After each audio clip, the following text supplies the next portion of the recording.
Good morning. Today is Thursday, November 14th, 2024.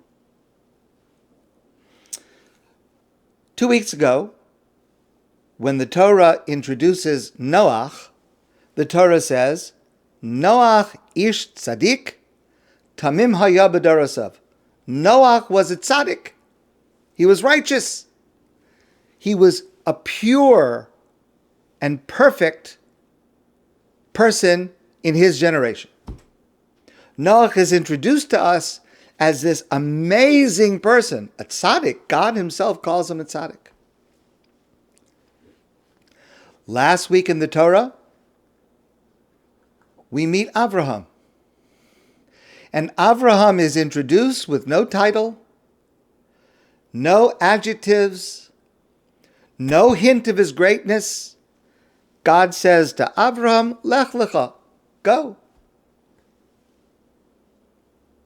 Now, in one sense, both of them, Noach and Avraham, faced a similar challenge, and they responded very differently to that challenge.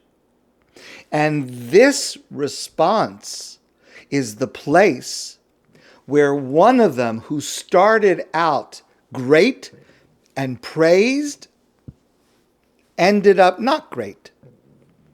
Noach. And one who started out plain with no titles ended up changing the course of history and leaving a legacy that impacts the majority of the entire world today, and that, of course, is Avraham. And that experience that they both face, and to which they responded so differently, is profound disappointment and failure. Now, this is something that every one of us experiences in life at some point. And how we respond to profound disappointment and failure, how we respond to that says more about us than just about anything else. Noach experienced the destruction of his world. Notwithstanding all his years of building an ark, and presumably warning others of their fate, he did not manage to save anyone except himself and his immediate family. I don't think anyone can imagine what it must have felt like to Noach to leave the ark. The disappointment, the despair of facing an uninhabited world, a desolate world. So what did he do next? The Torah told us, Vayichal Noach ish ho'adama, Noach became a farmer, which makes perfect sense. You have to start growing things. But here is where our rabbis find fault with Noach, because the next two words introduce the last scene that we know of from Noach's life, even though he lived another 350 years. But the last thing that we know about Noach, the legacy that he leaves for all times, begins with the next two words. Remember, there is no other narrative after this about him. Vayichal Noach ish ha'adama, Noach became a farmer, and the next two words, Vayita kerem, and he planted a vineyard. He planted a vineyard. With the grapes he made wine. He became drunk, and he humiliated himself in front of his family and in the eyes of every person who reads the Torah since. For the next 350 years of his life, we know nothing else about him except this debased scene. Now, believe me when I say that I can understand Noach coming out of the ark wanting a good bottle of wine or three. But the problem is that's all that Noach does. He is not able to recover. It's understandable. And I want to be perfectly clear. God forbid, I'm not criticizing. I don't think I could have done even as well. Certainly not better. And the Torah does not criticize Noach. This is very important. He is not bad or wrong, but this is the moment, this is the point where he loses his reach to greatness.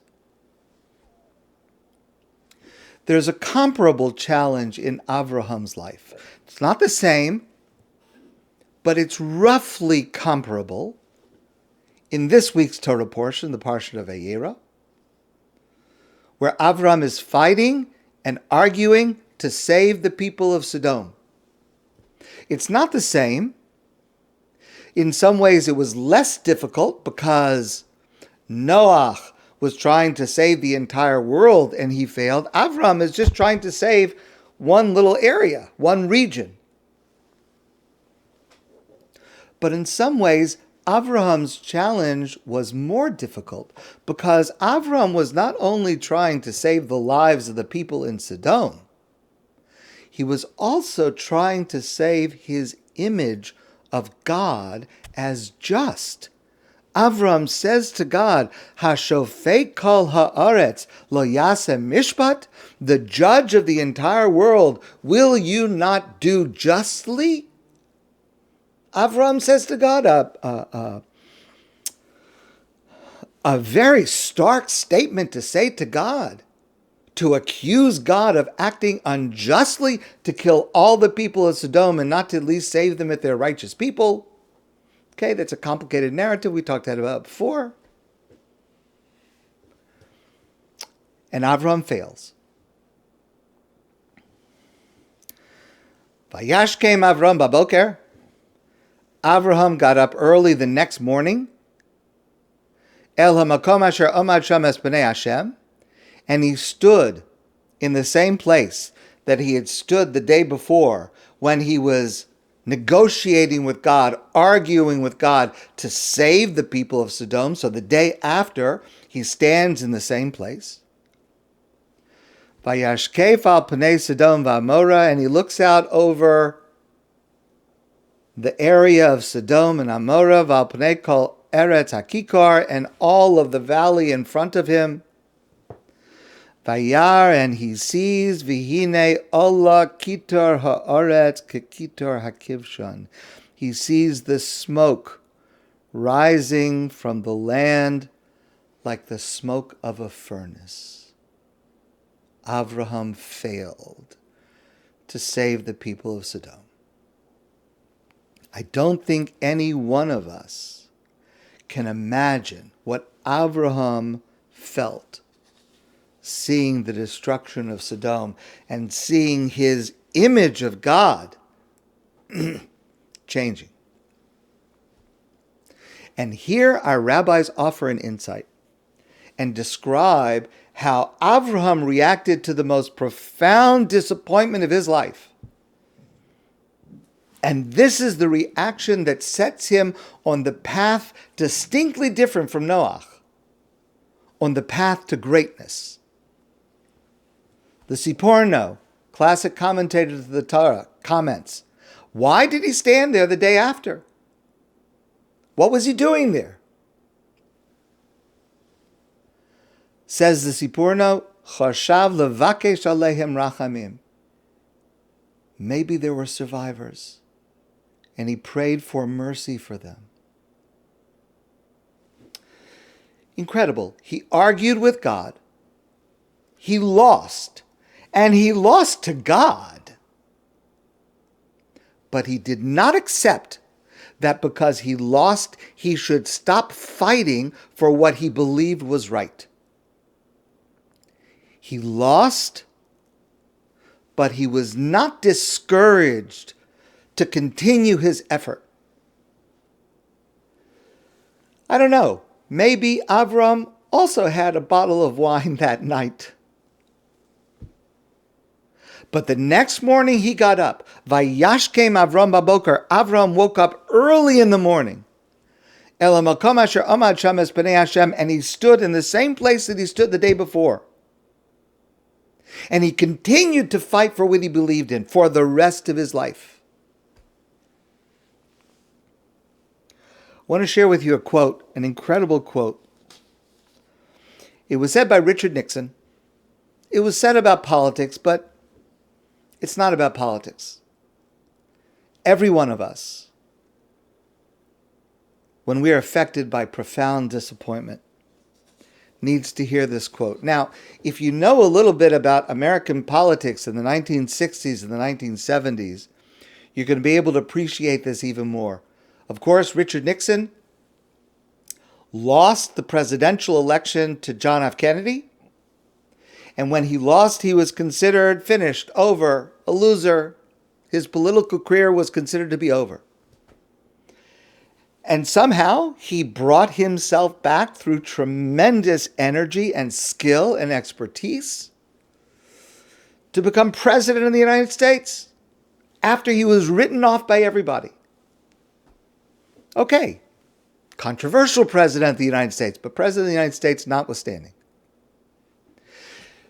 During the time that Richard Nixon was active in politics, Teddy Kennedy was active in politics.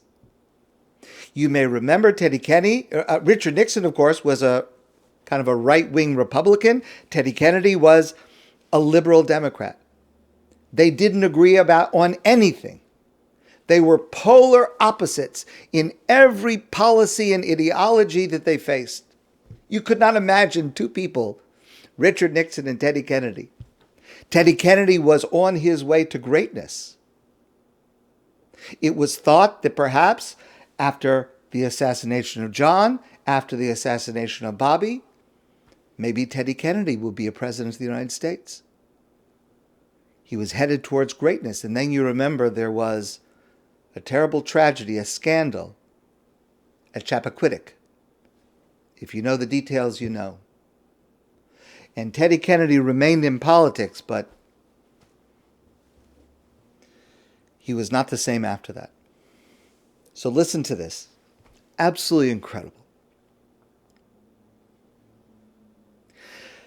When Teddy Kennedy had this experience of scandal and failure and the imploding of his career in the aftermath of Chappaquiddick, Richard Nixon, his political enemy, Richard Nixon sent him a private note. And the note reads, "A man's not finished when he's defeated. He's finished when he quits." Noach quit. Avraham was defeated, but he did not quit. Every one of us, at some point in our lives, faces defeat and disappointment and despair. The entire Jewish people felt this on October 7th when Hamas attacked us, and every day since, including today.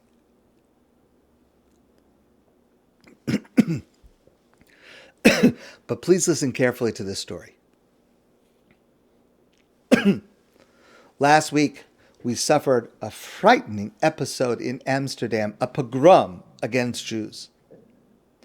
Jews who were there, Israelis who were there, besides those who were attacked and wounded, the ones who were not hurt stayed in their hotel rooms until they could be safely evacuated. And this was another terrible defeat for the people there and for Jews around the world, because if it can happen in Amsterdam, it can and does happen elsewhere. But please listen to this story. This is a story told by Taibi Commissar. Taibi Commissar is a Chabad shliach in Amsterdam. And listen to what Commissar says. It's impossible to describe how much caring and loving kindness we have witnessed here in Amsterdam since the violent attacks on the Jewish soccer fans of Maccabi Tel Aviv. But the following story stands out among the rest. Now listen to the story that is told. One of the women in the Jewish community of Amsterdam there had an important job interview scheduled for Friday morning. Like all of us, she awoke on Friday to a flood of concerning announcements, what had happened Thursday night, and she wanted to help. She got into her car and rode to the center of Amsterdam in order to bring an Israeli family that she had never met, who was stuck inside a hotel, to bring them back to her home where they could stay safely until they could return to Israel. But that day, Friday, she had a very important job interview. And so the time of the interview arrived, and she was still in the middle of this mission of picking up this family and bringing them to her home. So they called her from the office, and they said, "You're late for your interview." And she said, "I'm busy extending care to someone who urgently needs it." And they said to her, "Do you realize that if you don't come to this interview, you realize you probably will not get this job, and it's a very important job." It was very important to her. And she said, "From my perspective, what I am doing is more important, since this is an emergency, because my brothers and sisters were in danger." Okay, she ended the call. She finished her mission of saving this family. Several hours later, she received another call from the office. It was the boss of the company. It happens that he was a Jewish person who is not connected to the Jewish community. He said to her, "You have the job. No interview needed. You got it." He said to her, "If you are so devoted to your people, you absolutely must work for our company." That is precisely what it means to not quit. That moment of defeat is what led Avraham to greatness. One of the most important things in life to do. It's one of the most difficult in life. But if you can do this, if you can rise to model this for your children and your grandchildren, it can be the defining feature of your greatness. Avraham, like Noach, lost, defeated, but unlike Noach, Avraham did not quit, and neither will the Jewish people. We will continue to show kindness and compassion and model for the world what God wants from us, no matter what.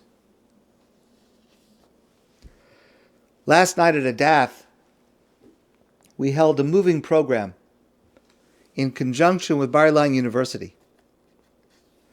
And there was one speaker who showed the video of a song. The song was written by Omri Glickman, an Israeli singer, one of the founders of a very popular band in Israel, Hatikva 6. And the song was released in February of this year, 2024, February. And it's a song that has gone viral. You can find it on YouTube, and I urge you to listen to it. And the recurring chorus of the song is, "Anachnu am shel giborei al." We are a nation of superheroes. Not because we always win. There is much we have lost, especially since October 7th and throughout our history. We are superheroes because, like Avraham, even when we lose, we do not quit. Anachnu am shel giborei al. We are a nation of superheroes. My friends, I wish you a great day, and I look forward to seeing you soon in person.